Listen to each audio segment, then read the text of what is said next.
Praise the Lord. कैसे हैं आप लोग? मैं विश्वास करता हूं कि आप लोग बहुत बहुत बहुत आशीषित हैं। मैं धन्यवाद देता हूं पिता परमेश्वर का कि एक बार फिर मैं और आप सामने हैं और परमेश्वर के वचनों को लेकर। आज का विषय भी बहुत अच्छा है। Praise the Lord. दोस्तों, हर मसीह की ये आशा होती है, हर मसीह की इच्छा होती है कि प्रभु उसके साथ रहे, प्रभु उसको निहारे, प्रभु हमेशा उसके साथ चले, प्रभु का हाथ उसके ऊपर रहे। Praise the lord, hallelujah. हर एक मसीह की इच्छा होती है, आपकी भी इच्छा होती होगी कि मेरा पिता, मेरा परमेश्वर जो सर्वशक्तिमान है, जो रचयिता है, वो मेरे साथ रहे, मैं उसको देख सकूं, मैं उसके साथ चल सकूं, मैं उसकी आवाज़ों को सुन सकूं, मैं उसके मन को जानूं। Praise the lord, hallelujah. लेकिन बाइबल क्या कहती है?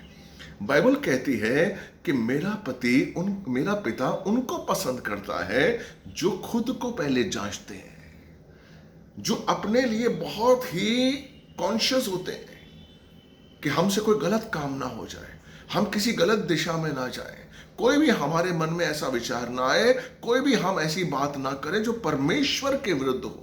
Praise the Lord. और बाइबल भी कहती है, और आज का वचन भी यही है, और आज का शीर्षक भी यही है कि परमेश्वर उनको पसंद करता है जो पहले खुद को जांचते हैं फिर मांगते हैं। Praise the lord, hallelujah. और मैं विश्वास करता हूं कि आप जो भाई बहन इस समय सुन रहे हैं वो चाहते होंगे कि परमेश्वर उनके साथ रहे, परमेश्वर की कृपा उनके साथ हमेशा रहे और आप महसूस करें। सबसे बड़ी चीज है कि उस कृपा को हम देखते तो हैं, लेकिन हम महसूस करें हर पल। प्रेज़ द लॉर्ड, है ना? कि आप चाहते हैं, मैं भी चाहता हूं कि हर पल मेरा पिता मेरे साथ, जैसे मैं अपनी सांसों को महसूस करता हूं ना, वैसे मैं पिता को महसूस करूं। Yes Lord. अगर आप ऐसा करते हैं तो कमेंट बॉक्स में लिखिए, यस मैं भी ऐसा चाहता हूं, चाहती हूं कि जिस तरीके से मैं अपनी सांसों को महसूस करता हूं उसी तरीके से मैं अपने पिता को महसूस करना चाहता हूं। Praise the Lord. परमेश्वर जरूर आपकी प्रार्थना को सुनेगा। तो आज का जो विषय है कि प्रभु उनको जांचते हैं, प्रभु उनको पसंद करते हैं जो पहले खुद को जांचते हैं और फिर मांगते हैं। तो मैं इस विषय को समझाने के लिए या समझने के लिए एक ऐसे शख्स को मैं आपके सामने पेश करने वाला हूं जो बहुत बहुत बहुत आशीषित है, जो बहुत समर्पित है और बहुत ही पवित्र है। मैं जब उसका नाम लूंगा ना तो आप भी सिहर जाएंगे, हालेलुया, और आप जानने के लिए उत्साहित हो जाएंगे। लेकिन मैं आपसे विनती करता हूं कि प्लीज ये प्रचार पूरा देखिए, पूरा देखिए, आपको बहुत आशीष मिलेगा। और मैं आपसे वादा करता हूं कि आप देखिएगा इसके अंत तक, आप खुद कहेंगे कि यस मैंने प्रचार सुना तो मुझे बहुत अच्छा लगा। और प्लीज मैं आपसे रिक्वेस्ट करता हूं कि इसको शेयर करिए।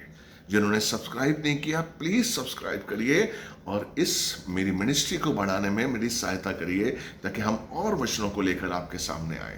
प्रभु आपको बहुत आशीष दे। तो वो शख्स कौन है? Daniel. Daniel, Daniel. Praise the Lord. वो शख्स है डैनियल।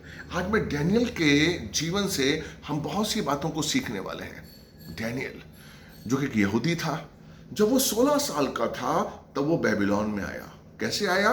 गुलामी की जिंदगी जीने के लिए। गुलाम था वो। Praise the Lord. वो गुलाम था और उसे बेबीलोन में लाया गया एक गुलाम बनाकर, और 16 साल की उम्र में उसने बेबीलोन में कदम रखा। Praise the Lord. उसने क्या किया अगर आप जानते हैं, मैं आपको वचन बाय वचन नहीं बताऊंगा लेकिन उसके बारे में थोड़ा सा बताऊंगा। वहां पर उसे पहली परीक्षा उसके सामने क्या हुई कि उसके सामने खाना रखा गया, बहुत अच्छा भोजन। और जो खाने वाला था, जो भोजन देने वाला था, उस भाई ने कहा कि भाई आपको राजा की आज्ञा है कि जब तक 3 साल तक आप इस काबिल ना हो जाए कि राजा के सामने प्रस्तुत होने के योग्य ना हो जाए, तब तक आपको ये भोजन खाना है। राजा की मेज से आपको भोजन मिलेगा, बहुत ही आलीशान भोजन होगा, बहुत स्वादिष्ट भोजन होगा और बहुत पौष्टिक भोजन होगा, और साथ में दाखरस भी आपको मिलेगा। आप सोचिए मेरे भाई मेरी बहन, एक भाई, एक लड़का जो कि काल कोठरी से आता है, जिसको बंदी बना के लाया गया है। हो सकता है काल कोठरी में उसको खाना ना मिला हो सकता है जब वो बंदी होगा उसको खाना ना मिला हो। अब वो इमीडिएट राजमहल में आता है और उसके सामने पकवान रखे जाते हैं। Praise the Lord. दाखरस रखा जाता है, वो खाना जो उसने कभी सपने में देखा होगा, राजा का खाना उसे खाने को मिल रहा था। लेकिन दानियल ने क्या किया? दानियल ने क्या किया?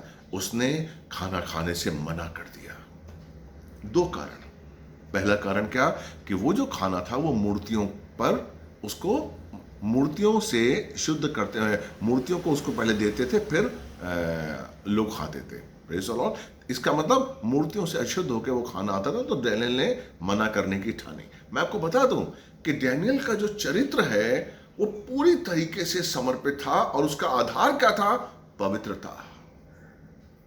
डैनियल के चरित्र की अगर आप उसकी स्पेशलिटी देखेंगे तो उसके पास क्या थी, एक चीज, पवित्रता। उसने अपने जीवन में पवित्रता को पहला स्थान दिया।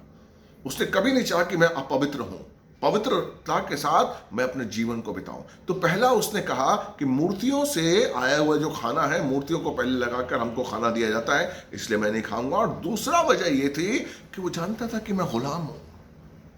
मैं कौन हूं, गुलाम हूं, और मुझे बेबीलोन में रहना है गुलाम की तरह। बेबीलोन वाले जानते हैं कि मैं यहूदी हूं, इसलिए मैं वो खाना ना खाऊं जिसकी मुझे आदत पड़ जाए, और कहीं वो आदत इतनी ज्यादा ना हो जाए कि मैं उस खाने के बिना ना रह पाऊं, और उस बिकॉज ऑफ खाने की वजह से मैं परीक्षा में पड़ूं। आमीन।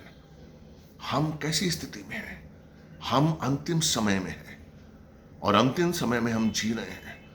डैनियल ने जिस बुद्धिमानी से काम लिया था, हमें भी जब अपने जीवन को बिताना है, हमें भी जब अपने जीवन को परमेश्वर के चरणों में रखना है, तो हमें पूरी तरीके से सचेत होना है।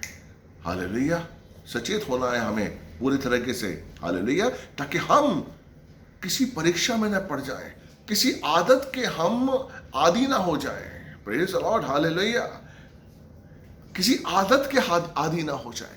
इसलिए जो डैनियल ने उस चीज को समझा, और उसने कहा नहीं, मैं वो खाना नहीं खाऊंगा जिसका मैं आदी हो जाऊं, क्योंकि मैं कौन हूं, मुझे गुलाम बना के लेके जा रहे हैं। कहीं मैं खाने की वजह से आजमाइश में ना आ जाऊं, कहीं मैं खाने की वजह से परीक्षा में ना पड़ जाऊं। Praise the lord. हालेलुया। इसीलिए या देखिए शुरुआत थी, और किस तरीके से डैनियल ने अपने आप को परमेश्वर में अपने आप को परीक्षा में डालने से रोका। Praise the Lord. पहली उसकी ये बात हुई कि किस तरीके से उसने अपने आप को रोका, किस तरीके से उसने अपने जीवन को बिताने की शुरुआत की।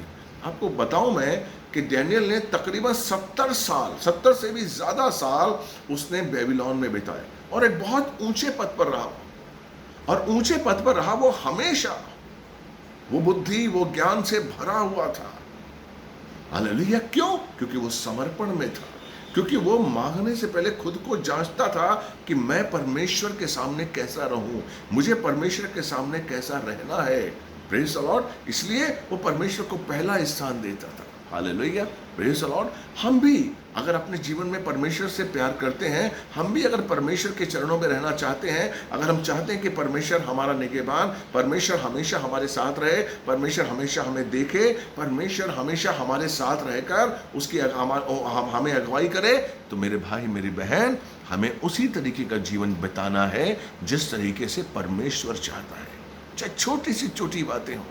Praise the Lord. और यहाँ जैसे उसने खाने के लिए मना किया, तो जो खाने वाला था, खाना देने वाला, उसने उसकी बात मान ली। परमेश्वर ने उसके मन को दया में बदल दिया। विश्वास करिए, जब आप परमेश्वर की राह पर चलते हैं, जब आप परमेश्वर के लिए किसी भी परीक्षा को उठाने के लिए तैयार होते हैं, तो परमेश्वर आपके दुश्मनों को भी दया में बदलता है। परमेश्वर आपके दुश्मनों के मन में भी दया लेकर आता है। ये कभी मत भूलिए। इसलिए कभी मत सोचिए कि हम अकेले हैं, कभी मत सोचिए कि हम अकेले हैं, क्योंकि हम अकेले नहीं हैं। Praise the Lord. अगर आप देखिए डैनियल के कैरेक्टर को, देखिए परमेश्वर के जो चुने हुए काफी नबी हुए हैं। अगर पुराने नियम में देखेंगे, काफी नबी हुए हैं। आपने इब्राहिम को देख लीजिए, याकूब को, इसहाक को, दाऊद को देख लीजिए। Praise the Lord. इन सारे नबियों में आपको कहीं ना कहीं इनकी कुछ ना कुछ गलती निकल जाएगी कि थोड़े से पीछे हटे, या परिवार में चले गए, या परमेश्वर की आज्ञाओं पे नहीं चले। लेकिन परमेश्वर के चुने हुए 2 नबी, दानियल और यूसुफ, अगर आप इनको देखेंगे तो आपको इनमें कोई गलती नहीं दिखाई देगी। दानियल शुद्धता के साथ अपनी जिंदगी को जी रहा था। उसका आधार क्या था? पवित्रता। वो पवित्रता के संग जिंदगी जी रहा था। Praise the Lord. दानियल और यूसुफ के अगर मैं समानताओं के बारे में बताऊं आपको, तो बहुत सी समानताएं हैं दानियल और यूसुफ के अंदर। Praise the Lord. पहली समानता ये है कि दानियल भी जब छोटी उम्र का था तब बेबीलोन में आया, और यूसुफ भी जब 17 साल का था तब वो मिस्र में आया गुलाम की जिंदगी जीने के लिए। नंबर 1। नंबर 2, इन दोनों ने ऊंचा पद पाया मूर्ति पूजक राजा के सामने। Praise the Lord. दानियल ने ऊंचा पद पाया बेबीलोन नबूकदनेस्सर राजा के सामने, और यूसुफ ने ऊंचा पद पाया मिस्र में फिरौन के सामने। Praise the Lord. तीसरा, दोनों को परमेश्वर ने आशीष दिया था और ब्लेस दिया था। दोनों को स्वप्न में दर्शन देखने का आशीष था, वरदान था। दोनों स्वप्न देखते थे। दानियल भी देखता था, स्वप्न की भाषा समझता था, और यूसुफ भी स्वप्न की भाषा, दर्शन की भाषा समझता था और समझाता था। चौथा, दोनों के जीवन जीने का आधार पवित्रता था। न दानियल ने समझौता किया पवित्रता से, न यूसुफ ने समझौता किया पवित्रता से। यही आधार हमारा होना चाहिए मेरे भाई। अगर हम पवित्रता से समझौता करेंगे तो हम परमेश्वर को नहीं पा सकते। हम परमेश्वर को नहीं पा सकते, क्योंकि बाइबल में लिखा हुआ है, अगर आपने बाइबल में पढ़ा हो, कि मैं पवित्र हूं, जैसा मैं पवित्र हूं वैसा तुम भी पवित्र बनो।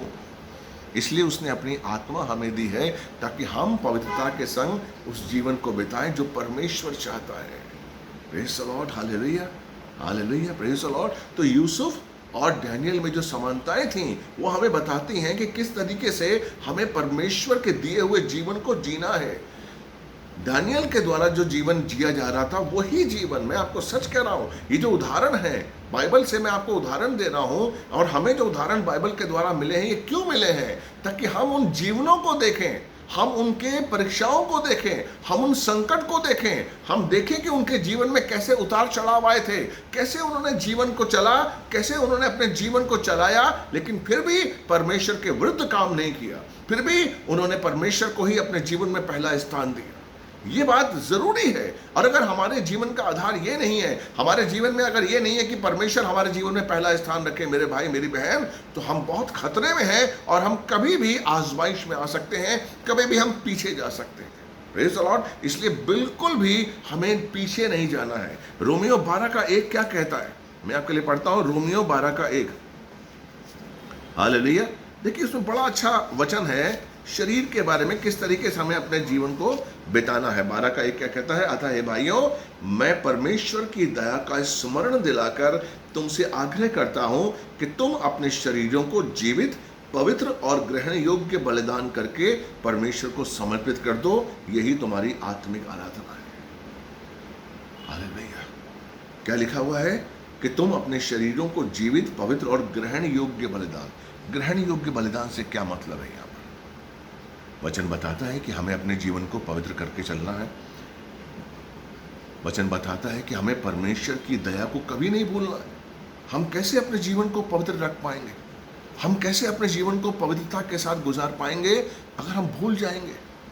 Praise the Lord. अगर हम नहीं भूलेंगे कि परमेश्वर हमारे साथ है, परमेश्वर ने क्या किया है, अगर हम नहीं भूलेंगे कि यीशु मसीह ने क्या कुर्बानी दी थी, किस तरीके से हम पापों से शुद्ध हुए हैं, किस तरीके से यीशु मसीह ने अपना लहू बहाया है, अपना पूरा जीवन दिया है, ये बातें हमारे मन में हमेशा रहनी चाहिए। इसलिए वो कहता है कि मैं परमेश्वर की दया का स्मरण दिलाकर उसकी दया को याद करो रोज, तभी तुम पवित्रता को अपने साथ रख सकते हो, तभी तुम ग्रहण योग्य जीवन जी सकते हो, तभी तुम पवित्रता को अपना आधार बनाकर परमेश्वर को प्रसन्न कर सकते हो।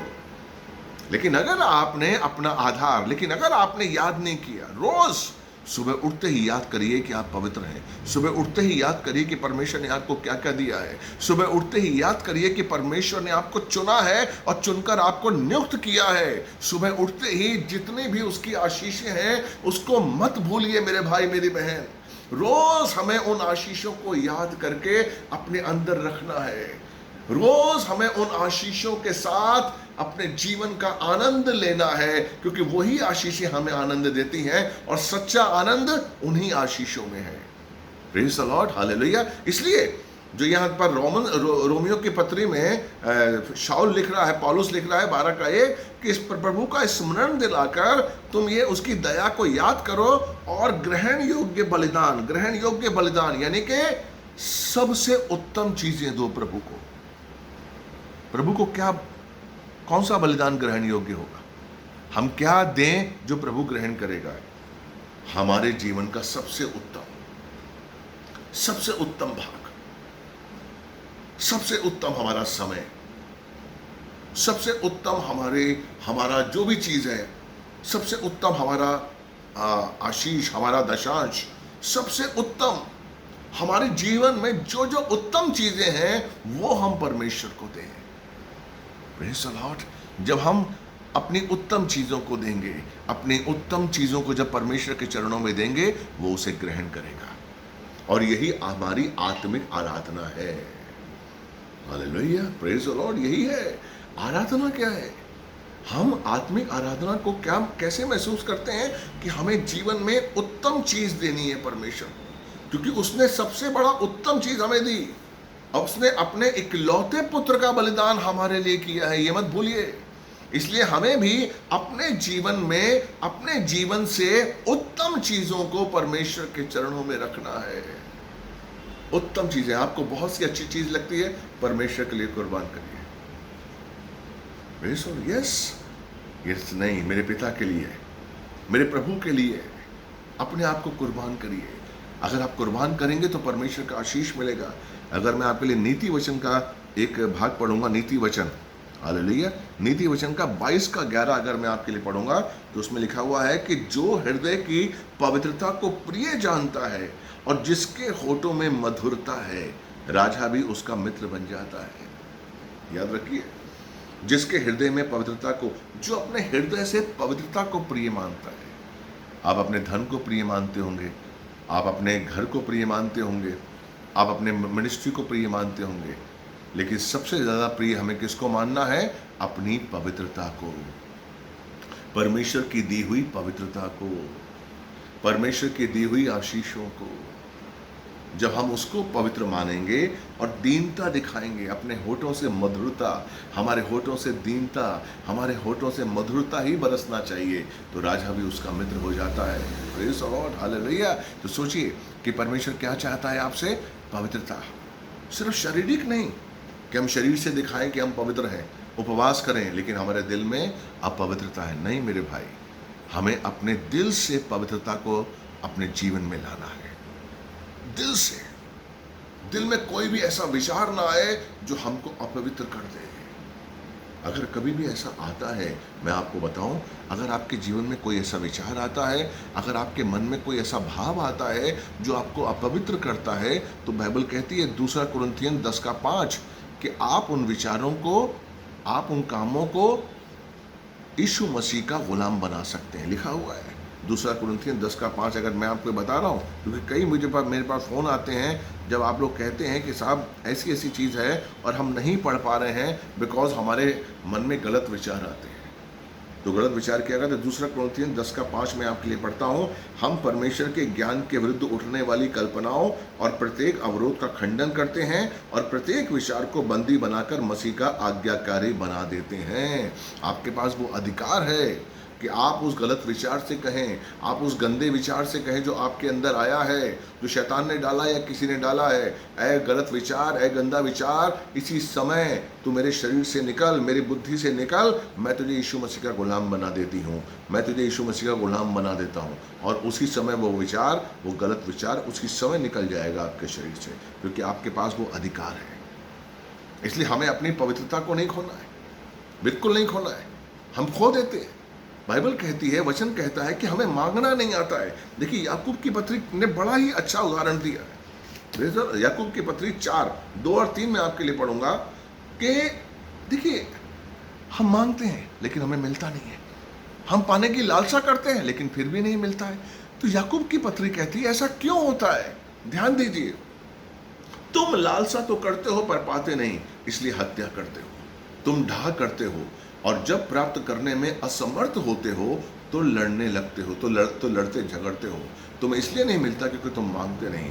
तुम मांगते तो हो पर पाते नहीं, क्योंकि बुरे उद्देश्य से मांगते हो कि अपने भोग विलास में उड़ा दो। हम जब तक खुद को नहीं जांचेंगे, हम क्या मांग रहे हैं? परमेश्वर से मांग रहे हैं। किससे मांग रहे हैं? प्रभु से, जो देने वाला है, जो देता है। यस लॉर्ड, मैं विश्वास करता हूं, जब मैं प्रार्थना करता हूं तो विश्वास करता हूं, और मैं सच बता रहा हूं, मेरी हर प्रार्थना पूरी होती है।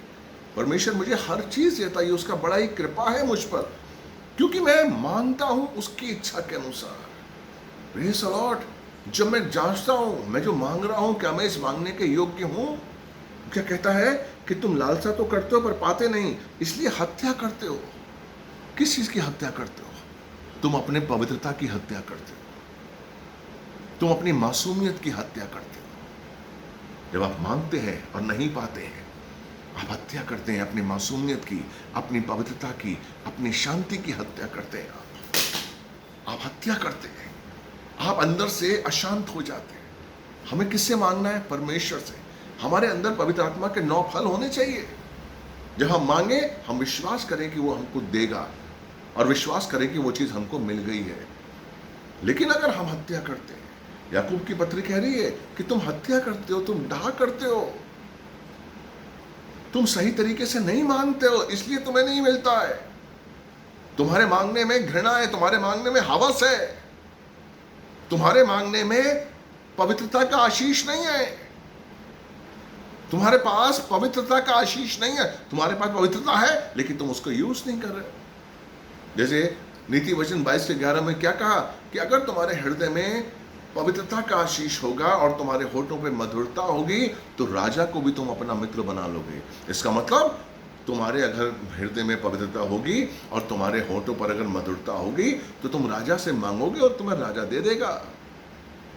हम अपने पिता से मांगेंगे, वो क्यों नहीं देगा? वो तो चाहता है कि हमारी हर इच्छा पूरी करे। हर इच्छा, मैं आपको सच कह रहा हूं, परमेश्वर चाहता है कि वो हमारी हर इच्छा पूरी करे। लेकिन हम उसके अनुसार नहीं चलते हैं। हमारा जो चलना है वो उसके अनुसार नहीं है। हगई की पुस्तक अगर आप देखें तो हगई में क्या लिखा हुआ? हगई 1:5 और 6 में आपके लिए पढ़ूंगा। इसलिए अब ये सेनाओं का यहोवा यूं कहता है कि अपने आचरण पर विचार करो। अपने आचरण पर, अपने तरीकों पर, जिस तरीके से तुम जीवन बिता रहे हो उस पर विचार करो। क्या वो तुम सही बिता रहे हो? क्या तुम सही तरीके से परमेश्वर को देखते हो? क्या परमेश्वर को देखने का नजरिया तुम्हारा सही है? क्या कलीसिया जाने का नजरिया तुम्हारा सही है? क्या दान दशांश देने का नजरिया तुम्हारा सही है? परमेश्वर के वचनों को पढ़ने का नजरिया तुम्हारा सही है? उन वचनों को अपने जीवन में उतारने का नजरिया तुम्हारा सही है? तुम्हारा आचरण कैसा है? तुम्हारा आचरण कैसा है? तुम्हारा आचरण सही होना चाहिए। इसलिए वो कहता है, इसलिए अब सेनाओं का यहोवा यूं कहता है, अपने आचरण पर विचार करो। तुमने बोया बहुत पर काटा थोड़ा। तुम खाते तो हो परंतु तृप्त नहीं होते। तुम पीते तो हो पर प्यास नहीं बुझती। तुम कपड़े तो पहनते हो पर गर्म नहीं होते हो। जो कमाता है वो अपनी मजदूरी छेद वाली थैली में रखता है। इसलिए आप पनपते नहीं हो। इसलिए आपके जीवन में बरकत नहीं है, क्योंकि आपका नजरिया सही नहीं है, आपका आचरण सही नहीं है। अगर आपका आचरण सही नहीं है, दानियल का आचरण आप देखिए, वो गुलाम, पता था वो गुलाम हो, उसने कभी भी परमेश्वर से दोष नहीं लगाया, शिकायत नहीं की कि परमेश्वर तू कहाँ लेकर आ गया, मैं इतना ज्ञानी हूं, तू मुझे क्या लेकर आया। नहीं, उसने उस गुलामी के जीवन में परमेश्वर को पहला स्थान दिया। उसने हर काम करने से पहले परमेश्वर को याद किया, परमेश्वर से पूछा। उसने कोई भी काम परमेश्वर के विरुद्ध नहीं किया और हर काम में, चाहे नबूकदनेस्सर हो, चाहे दूसरा राजा हो, उसने परमेश्वर की महिमा की है। Praise the lord. राजा दारा, जिसके राज्य में उसे सिंहों की मांद में डाल दिया गया था, शेरों की मांद में डाल दिया गया था, लेकिन जब राजा सुबह सुबह आया और उसने आवाज ली कि दानियल कि तेरे परमेश्वर ने तेरी रक्षा की है, तो दानियल ने कहा यस राजा, क्योंकि परमेश्वर ने मुझे निर्दोष पाया। कितनी बड़ी बात है। वो जानता है कि मैं निर्दोष हूं। Praise the Lord. हमारी पवित्रता हमें बताती है कि हम निर्दोष हैं कि नहीं है। आपकी पवित्रता, आपके जीवन जीने का तरीका, आप किस तरीके से जीवन जीते हैं, आप किस तरीके से परमेश्वर को देखते हैं, आप किस तरीके से यीशु मसीह को अपने जीवन में लाते हैं, आप किस तरीके से यीशु मसीह के संग चलते हैं, ये सारी चीजें बताती हैं कि आप निर्दोष हैं, आप निष्कलंक हैं, निष्पापी हैं, पवित्र। इसलिए ये चीज देखना बहुत जरूरी है। हमारे लिए बहुत जरूरी है कि हम खुद को भी जाने कि मैं यीशु में कौन हूं। क्या मेरे काम सही हैं? क्या मेरा जीवन जीना सही है?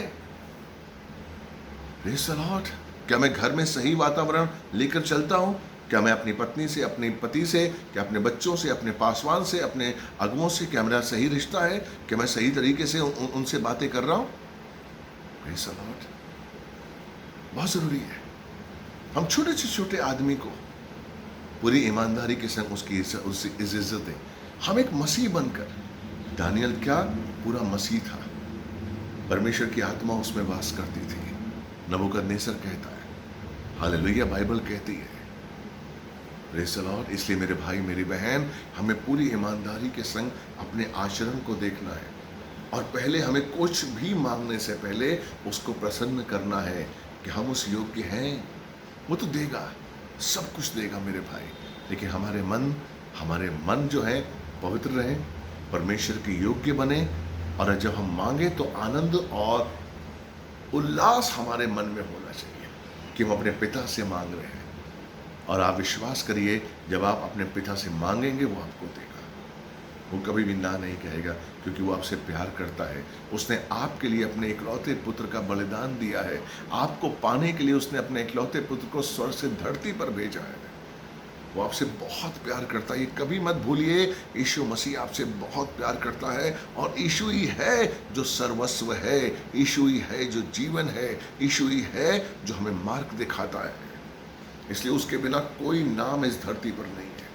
इसलिए मेरे भाई, मेरी बहन, अपनी पवित्रता को जो परमेश्वर ने हमें दी है, उसकी धार्मिकता को अपने अंदर हमेशा बना के रखिए और जांचते रहिए कि यह है मेरे पास कि नहीं है।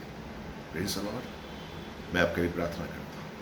पिता परमेश्वर, धन्यवाद देते हैं आज की इस सभा के लिए। परमेश्वर, आपका आशीष, आपकी कृपा दृष्टि हमारे भाइयों पर, हमारी बहनों पर बनी रहे, ऐसी कृपा चाहते हैं। धन्यवाद। देखने वाले हर भाई बहन के लिए आशीष मांगते हैं, कृपा दृष्टि मांगते हैं। यीशु मसीह के नाम से प्रार्थना आपने सुनी, कबूल की है। मैं कैसा लगा आपको ये आज का? मैं विश्वास करता हूँ आज का जो विषय होगा, आज का जो प्रचार आपको अच्छा लगा होगा। धन्यवाद मैं देता हूँ परमेश्वर का कि मैं सुना पाया, और आपसे प्रार्थना करता हूँ कि मेरे लिए प्रार्थना करिए और मेरे चैनल को सपोर्ट करिए। प्रभु आपको बहुत आशीष देगा। मेरे परिवार को भी प्रार्थना में रखिए। God bless you. प्रभु आपसे बहुत प्यार करता है।